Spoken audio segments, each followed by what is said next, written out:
ഞാൻ ചെറിയ കുട്ടിയല്ലേ, കൊച്ചു കഥ പറയട്ടെ. കഥ കേൾക്കാൻ കാത്തു കൂട്ടിപ്പിച്ചിരിക്കുന്ന എന്റെ കൂട്ടുകാരൻ. കഥയുടെ പേരെന്താ? ഭക്ഷണം.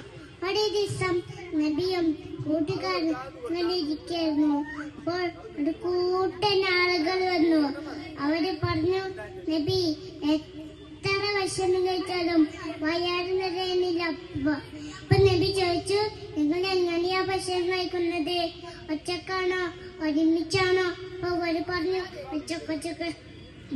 അത് തന്നെയാണ് വയറ് നിറയാത്തത്. നിങ്ങൾ ബിസ്മി ചൊല്ലാറുണ്ടോ? അപ്പൊ അവര് പറഞ്ഞു, ഇല്ല. ബിസ്മി ചൊല്ലാൻ ബർക്കത്ത് കിട്ടും.